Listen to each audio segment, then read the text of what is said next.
On our property, there were old abandoned pieces of a shed and car long left unused. I used to ask him all the time who those people were that left all this junk, and I'm sure he got so tired of hearing it that he made up some elaborate stories how a brown bear ate them and haunted the woods afterwards. What's funny is I think it made those people seem more real. Growing up thinking they were still hanging out like they couldn't say goodbye. I used to tell my friends how I could swear I saw spirits move near the water, and that always freaked them out. I guess it didn't bother me, because the way I saw it, they were normal people with old cars and sheds, just trying to figure out how to survive and be happy in the middle of nowhere. It was a cool thought that they didn't want to leave, but I was a weird kid. Well, you had good company since those ghosts like living in a place where they were brutally devoured.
Even at my most distant, at the times when I detested him the most, he kept reaching out.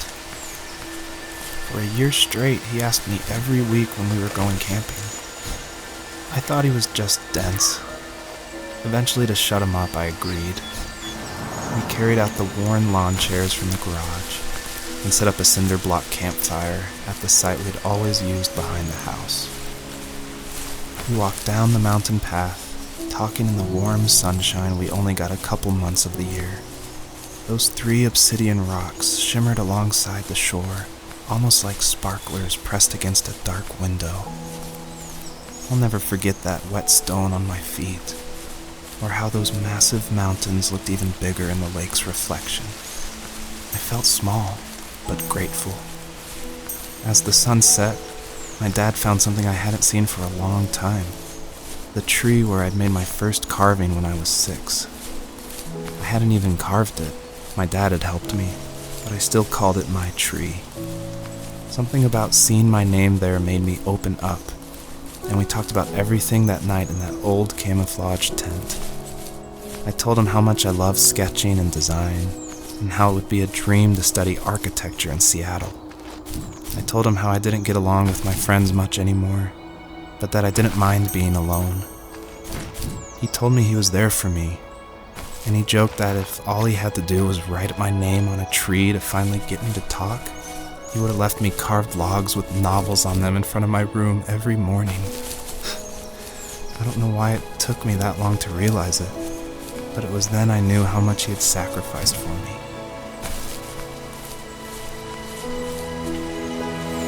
My dad built a lot of stuff in his free time. If he wasn't watching fly fishing or reading Tom Clancy novels, he was carving something. He made tons of birdhouses. Not that he was into bird watching, but I think he really missed working and adding on to the home. If he couldn't afford the time to build onto our own house, he would have to settle with watching birds move into their little homes. We kept an old mattress in the bed of that ugly yellow truck, so we would drive it deep into the woods and then watch the birds fly into their houses while the sun set. Usually it was accompanied by venison jerky or a cold Coke, but not a lot of talking, which is how we both liked it.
We were happiest underneath the evergreens. We decided it was time to finally map out the hundreds of acres we lived on just to pass the time during the summer. He was only free in the evenings, so I would spend the day wasting time on dial-up internet and sketching, and then we would rush into the woods, pen and map in hand, before evening fell. Sometimes, the aurora borealis would cast a cold green glow on the mountainside, and we would finish our route underneath a twilight sky. Sometimes I was lonely during those summer days, but there was comfort in the routine. A lot of teenagers aren't looking for the daily grind, though. There's nothing wrong with wanting to get out, to leave your childhood home. You wanted to progress, to make something of yourself. Yeah, you're right. That house. I'm sure it's the same as how I left it. But then why does it feel so different? I doubt you're the only adult to have looked back and asked that question.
Stood nearby, unfazed, like nothing was wrong. My dad is dead, and he's never coming back, Rachel. I can tell you these stories, but I can never reminisce with him again.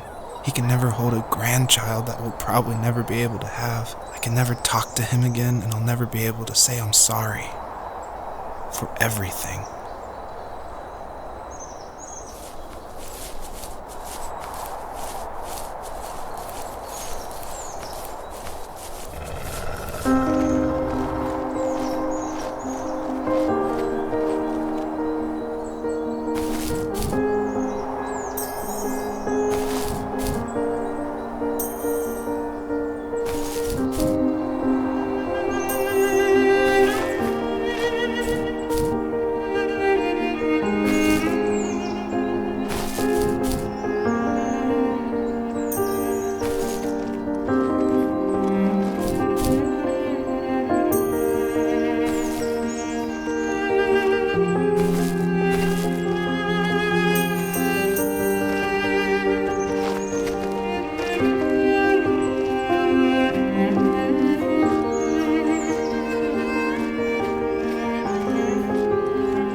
just can't talk about this anymore. Good night.